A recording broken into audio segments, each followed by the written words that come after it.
Hey guys, welcome back to Hellbent Reviews, and today we'll be unboxing the ALUX68 by Ajazz.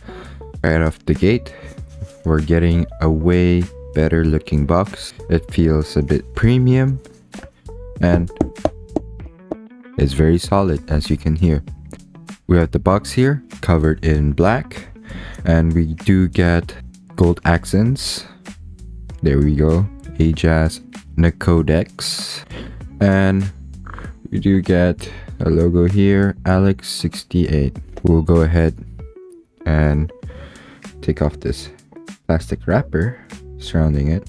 So this is a magnetic switch keyboard, has a full aluminum case, and it starts around, I believe, 600,000 Indonesian rupiah. I'll put the conversion rates up here as usual. And there are different versions, especially the one with RGB and 8K polling rate, which costs around 900,000 and above. However, I don't feel like it's a good buy. You're just adding 300 or 400,000 Indonesian rupiah just for 8K polling rate that you can't really feel, and RGB that, you know, some of you might not see as necessary. Alright, so we'll take a glimpse at the box again. You could read the backside if you want. There we go. Alright, we'll move on. And we just pull the top here. This is actually much better than the AK680 Max. Wow. This is a lot better in terms of packaging and experience. Okay, thank you for purchasing our product. Your recognition is our eternal pursuit. All right, cool. The paper also feels very premium. Okay, here we have function keys and key compounds, your shortcuts, I guess. And you got different indicator descriptions here. If you guys want to read, you can do so. Pause the video. We'll just take off the dust cover, and we do get some foam. Okay, it has some heft to it. It's slightly heavy, however I've held heavier boards before. Oh, this is nice. Wow, this is actually beautiful. For an aluminum keyboard, it's also a very good deal, because you don't normally find aluminum keyboards around this price range, right? However, the feeling is exactly like a Ajazz keyboard that I've reviewed before, which is the AK680 Max. By the way, the foam is really nice. Like, this keyboard won't move around, nothing will happen to it. You don't have to be worried with courier damaging your keyboard. And here we just get, I guess, a warranty card, but I'm not too sure because it's in Chinese. And we do get this, which is really cool, a little compartment from the right side of the box. And you got 2 slots here. That's really cool. In the first slot we get that's weird. Nothing. Absolutely nothing. Okay. Very odd, but I guess we'll move on. Oh, there's some weight to this. Oh, here we have the cable and a switch bullet. Huh. I don't know what this is for then. Okay, the cable is nothing fancy. Just a rubber covered cable. No braids or anything like that. Just like the previous AK680 Max that I've reviewed. Okay, and we do get the good kind of switch bullet. Well, that's it for the box. We'll just set this up and see how it performs.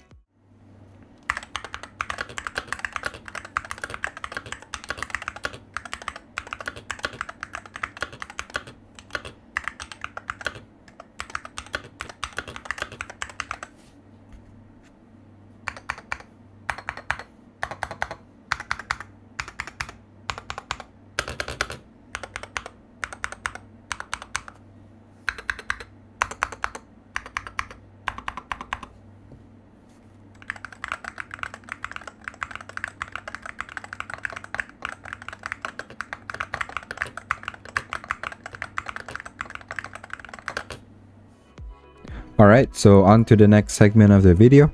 So this is going to be talking about the software.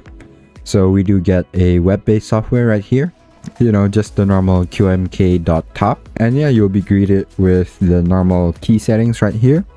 And then you do get your stroke settings, which is basically all your adjustable actuation points. And over here we do get your anti-miss operation mode, which I like to keep it off, and full quick trigger right here. In terms of gameplay, these are the settings that I like to keep. If you guys want to see it, it's right here. And if you guys want to copy my settings, you could. These are the type of settings that I like to play on FPS games. Yeah, I like to keep my WASD keys on 0.1mm actuation. I do keep full quick trigger on for all these 4 keys.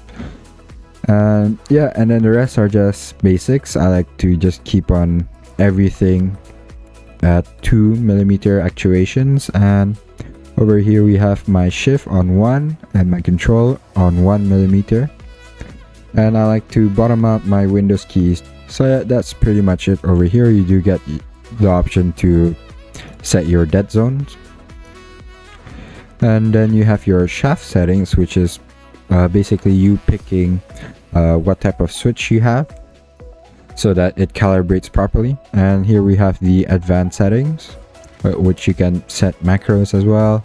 Over here you have your FN settings, which you do have the option to set it yourself. And here we do have your macros, which I don't use.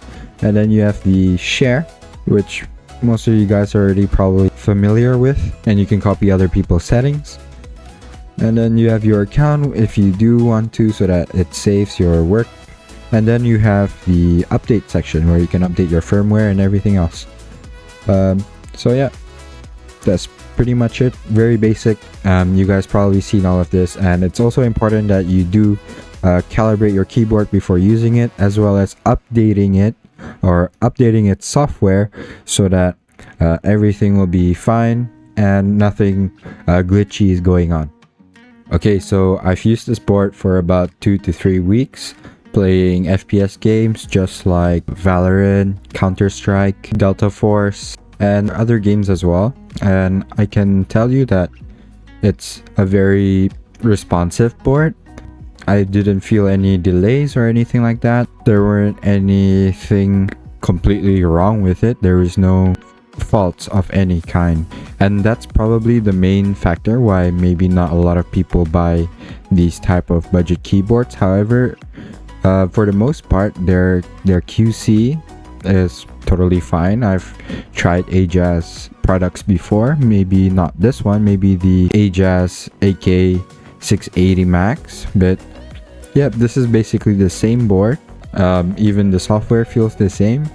Very straightforward. It's a bit confusing at first, but you'll get used to it. It's nothing too difficult. Yeah, I feel like that gives this board a really good upper hand, is that it's a full aluminum case all the way, especially the black part, not just the sides like the Mate 68 from Melgeek. And the layout is 68%, so you do get your arrow keys and your home, delete, page up, and page down.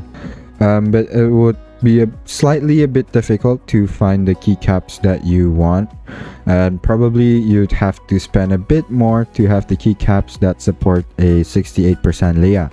They don't have the same structure or keycap size compared to a 60% keyboard, so that's something that you would have to look after if you do want to change the keycaps on this keyboard. Other than that, the only problem that I faced on this keyboard is that, which is not just this keyboard but most aluminum built keyboards, is that normally they don't have adjustable feet. What I had to do is that I put some of my own feet here on the 4 corners so that it's raised up a bit, because my table is not fully flat. It's a bit bendy because it's such a long table, and it requires a lot of support to hold, especially with all the equipment that I have on the desk. So yeah, if I place it down here, Sometimes it would wobble, sometimes it would move as well, and it doesn't grip that well. Yeah, I feel like the feet here is a bit too shallow. Yeah, that's my only complaint.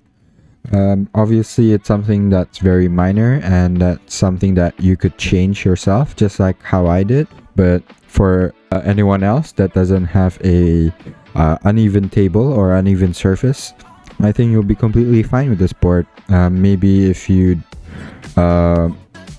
like to raise your keyboard height a bit like this, it's something that you might have to reconsider, or you might have to think of a solution to it. So yeah, I find this a good enough solution for me. It doesn't look all too bad. For the price I got this for, which was 500,000 rupiah, including the platform discount, I think it's a very, very good deal, and it's the board to get basically if you want to get into the rapid trigger or Hall effect keyboard space. Yeah, I think it's a good entry. There are other higher tiers than this one. This is the base model. To be honest with you, I've been repeating this multiple times. 8,000 hertz polling rate shouldn't be your main priority in buying a rapid trigger keyboard. I think there are other factors that are much more important other than the polling rate of a keyboard. So yeah, I'm fine with a 1000 hertz polling rate. I've tried 1000 hertz polling rate as well from different brands or different rapid trigger keyboards, and to be honest, I do not feel anything significant. I don't feel any latency in this board as well. It's probably very minimal, and I'll be brutally honest, I don't feel it at all, especially with the amount of keyboards that I've tested. And in terms of RGB, it's just not my preference. I've researched in their other tiers that they have a south-facing LED, and I'm really not into a south-facing LED. I like my keys shined like upwards rather than towards the side. I don't like side printed keycaps. It does not look visible for me, so why bother paying for something that's not beneficial for me? So yeah, I went ahead and got the base version, and it's totally fine. Also to consider that rapid trigger keyboards does get affected by the LED brightness, so at the end of the day it's beneficial for you to get a non-RGB version rather than an RGB version, because there will be less errors that will occur if you have your RGB off. So yeah, that's pretty much it. That's pretty much all I have to say about this keyboard. If you were to ask me should I buy it, I would definitely say 100% you should. If you're on a budget and you want to get into the Hall effect or rapid trigger scene, I think this is a very good start. I don't think there are much better options than this in terms of the budget category. This is hands down the best I've tried, especially in its very sturdy build quality. Like, it's totally full metal, if you guys can hear that. Yeah, like even the sides, they're a lot harder, and you can swap this as well. They do provide you with the option to buy aftermarket side panels, so yeah, the customizability is also very good. Yeah, so that's a yes for me. And if you do have a other budget rapid trigger keyboard and your question is should I replace it, if you were able to sell your current keyboard and get this one, I would say yes. If your, let's say your case is a plastic case and you would like to upgrade its chassis, my answer would be yes, because why have a plastic board when you can have an aluminum board? That's if you can sell off your current one, because there's no point in having two keyboards at the same time, because you have, you know, one PC and you can only use one keyboard at a time, unless you can give it to your relatives or your friends. Then sure, why not? I think this is one of the best keyboards I've tried in comparison to its price, and I'm really happy that Ajazz decided to do this. It gives a lot of pressure in the rapid trigger keyboard industry, and we will probably be seeing much cheaper versions of magnetic switch keyboards, and that's very good to see some competition in this industry. Yeah, it's nice seeing this keyboard, and I don't see any other minuses or minus points that I can point out with this keyboard. I think Ajazz did a really good job at this. That's it for this video. I hope that you learned something from this video. I hope that I did a good job in explaining what it feels like having this keyboard. And I just want to say thank you for watching my video. It would help if you would leave a like on this video as well, and do subscribe to my channel. I'll be releasing some more videos like this on different things for gaming stuff like mice, mouse pads, and keyboards as well. So yeah, keep in touch. Thank you for watching once again, and I'll see you guys later.